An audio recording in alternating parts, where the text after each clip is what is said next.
The man put a lot of out there himself. So whether it's true or it's a lie, he got to answer for that. And whatever his explanation is, we're going to see. But he said this. What if the man who built an empire on Shakur's tragedy was the one who ordered it? That question isn't just a fan theory anymore. It's the claim coming directly from Shakur's own brother, Mopreme Shakur.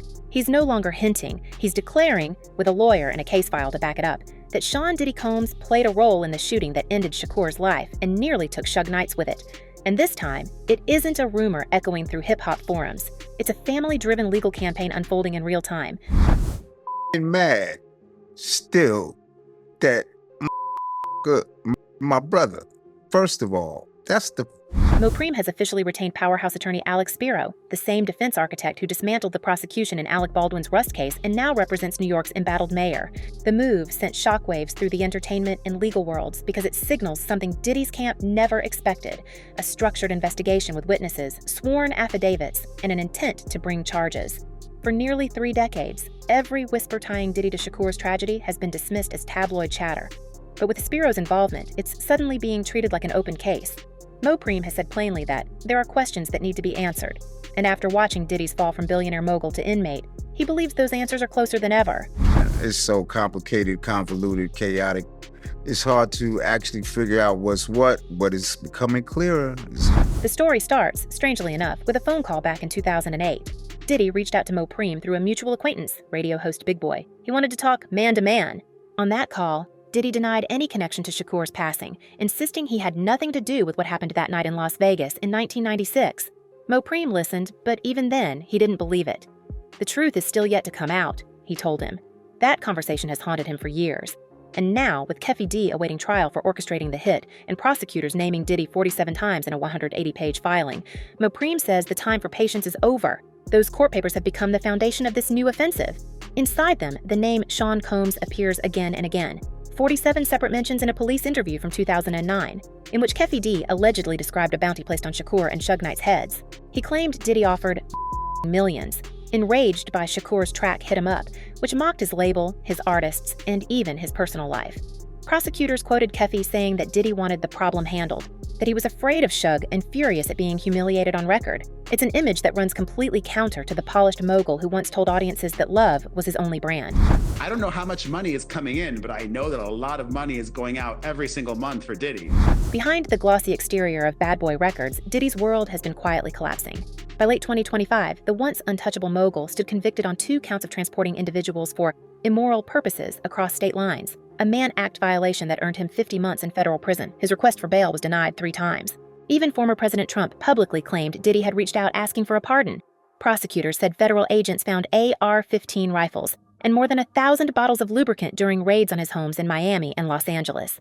It was a surreal confirmation of the chaos that insiders had whispered about for years. Lavish, freak-off parties, secret filming, and a growing pattern of coercion.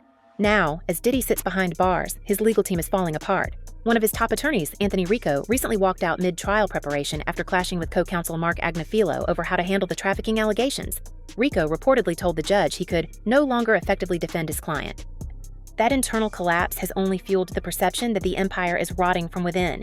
Every departure, every leaked filing, every motion denied feeds the same question Mopreme is now asking publicly. What exactly was Diddy trying to protect all these years? On your own platform, he said this on your platform that he put up $1 million to get Pac here. Yeah, correct. He was around Puffy and Puffy made a comment when they was around, yeah. The timing of Mopreme's statement isn't accidental. Keffy D's trial is set for February 2026, and Las Vegas prosecutors have already indicated they may call Diddy and Suge Knight as potential witnesses. The very idea of Diddy being forced to testify under oath about the night Shakur was shot is almost unthinkable, but the evidence trail leading up to it is thicker than ever. According to that same 180-page document, Keffy described meeting Diddy in crowded rooms where he allegedly bragged about wanting Suge handled. He even claimed Diddy said it in front of 45 people. Whether that's bravado or confession, the prosecutors considered it substantial enough to include in their official record. For Mopreme, it was vindication. Finally, something tangible connecting Diddy's fear and anger to his brother's tragedy. Does that give you any closure? Or, what does that do for you to see that? Because I can imagine it could be very conflicting. Yeah, because I don't champion putting young black men in jail. Black men in jail. Right. Jail, period. That ain't, but And yet, Mo Preem's tone isn't celebratory. When asked if seeing Diddy behind bars gives him closure, he said no. I don't champion putting black men in jail, he told an interviewer, but there are questions that need to be answered.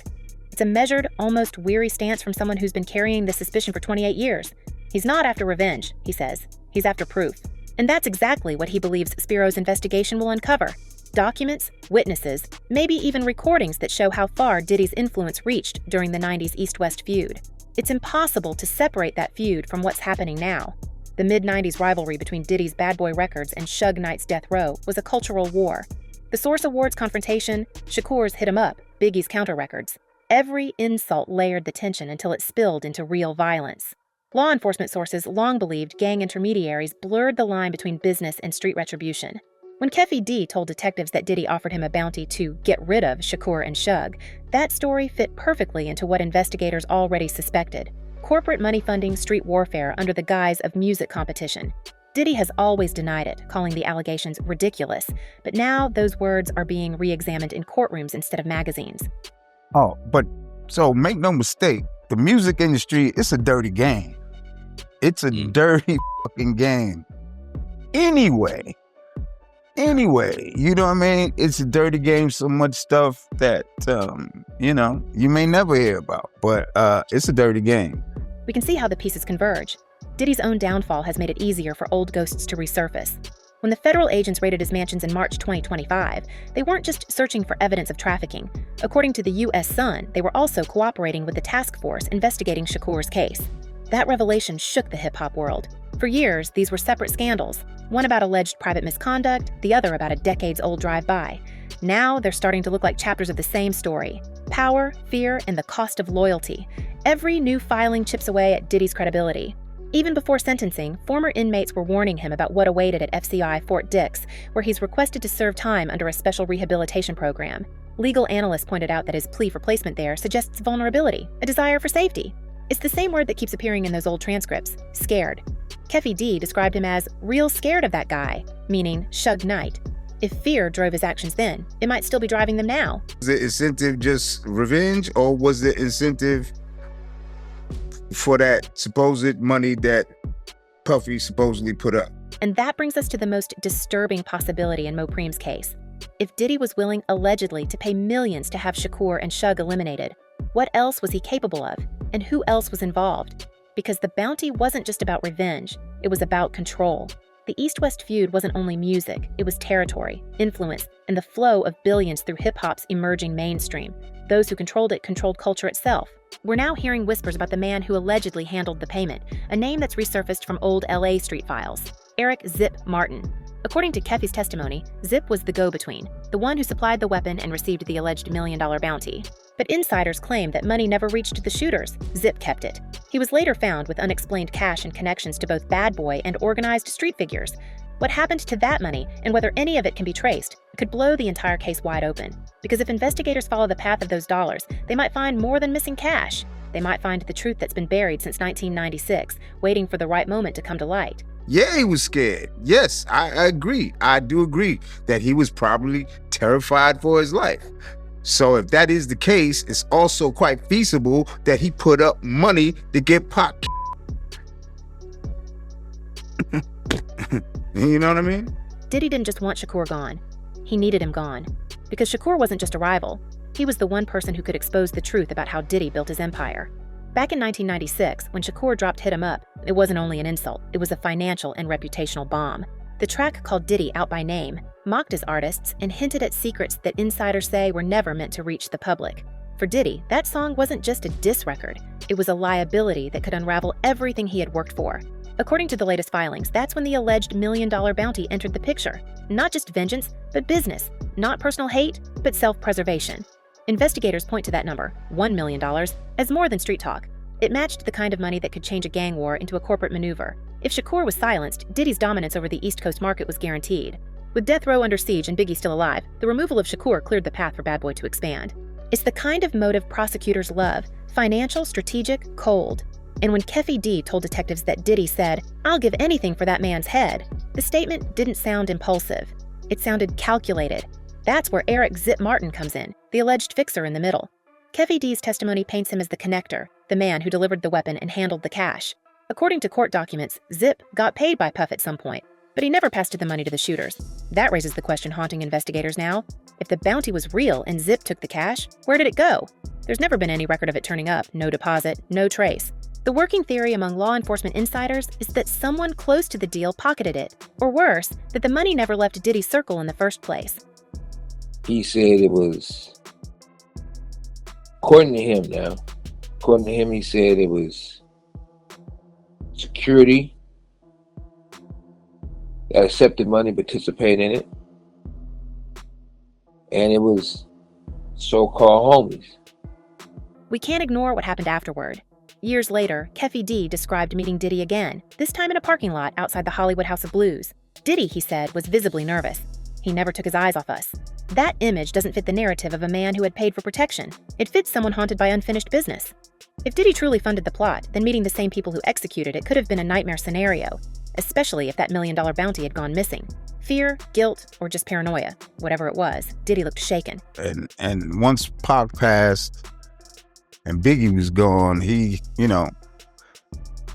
lane was wide open, you know what I mean? And he excelled even more. So, but there was some situations along the way. Zip's role has become one of the most explosive threads in this investigation. He had deep ties across both coasts, a reputation for being untouchable, and access to the kind of cash that could move quietly between record labels and street crews. After his passing, several associates claimed that Zip kept a hidden stash of money linked to an LA job. No one has ever proven it, but if that stash was the alleged bounty, it would explain why so many witnesses went silent and why no one was ever charged beyond Keffy D. Money has a way of burying truth deeper than fear ever could. Meanwhile, Diddy's legal walls keep closing in. The 50-month sentence for transporting individuals for immoral purposes was supposed to be the conclusion of his troubles, but it's quickly turning into the prologue. The conviction alone has cracked his image as hip-hop's untouchable mogul. Federal agents have already tied threads from his trafficking case to his earlier dealings with known gang affiliates, including some named in the Shakur files. And when prosecutors in Nevada said Diddy is not unavailable as a potential witness for Keffy D's trial, the meaning was clear. They can still call him to the stand. That would force him to testify under oath about the events surrounding Shakur's shooting. One misstep, one contradiction, and the case could open into something much bigger. Are you surprised to know that this is where Diddy's life has ended up at the moment? Am I surprised at that? Mm-hmm. Are you surprised that he's currently sitting in a prison? No. We can see why that possibility terrifies his remaining legal team. Diddy's attorneys have been fracturing under pressure. Anthony Rico's abrupt exit earlier this year signaled internal chaos, and rumors from within the defense suggest they're divided on how to handle any new subpoenas that might connect their client to historical violent crimes. Every lawyer who leaves exposes another weak point. Every document unsealed feeds a narrative that the empire isn't just under siege, it's collapsing from the inside. And with this arrest of Keffy D, brought more questions, you know what I mean? And and there was some answers with that. So it has to be looked at. As we look closer, the timing of Mopreme Shakur's renewed accusations makes perfect sense. Diddy's behind bars. Keffy D's trial is set for February 9th, 2026. The Las Vegas prosecutor's filings have placed both Suge Knight and Diddy in the not unavailable category, leaving open the option to summon either man. For the first time in decades, the courtroom could see all the surviving names of that night in one place, facing each other under oath. The symbolism alone is staggering. East Coast, West Coast, and the ghost of Shakur in the middle. Mopreme's decision to bring on Alex Spiro wasn't just symbolic. Spiro is known for pulling threads until they unravel powerful people. His strategy, sources say, involves building a financial map, following the transactions from Diddy's accounts through intermediaries like Zip and other associates. If any link connects those funds to known members of Keffy's crew, the implications would be devastating. It would transform an unsolved tragedy into a federal conspiracy case. And for Diddy, already serving time, that could mean facing something far worse than another conviction. It could mean losing everything he ever built. Yeah, I'm waiting, along with a lot of other of Pac's loved ones and fans and supporters. This is like the first one of the first bits of the answer to what happened to Pop. Inside the industry, reactions have been split. Some executives whisper that Diddy's downfall has been inevitable, that his power was built on intimidation and payoffs. Others argue that the current wave of accusations is opportunistic, timed to strike when he's most vulnerable. What's undeniable is the sudden openness with which old allies are speaking. Former producers, assistants, even security staff are resurfacing with stories about cash handoffs, encrypted calls, and quiet settlements. Each one might be a fragment of gossip, or a piece of a puzzle that investigators can finally complete. Even Suge Knight, still serving his own sentence, has hinted from behind bars that truth has a way of finding daylight.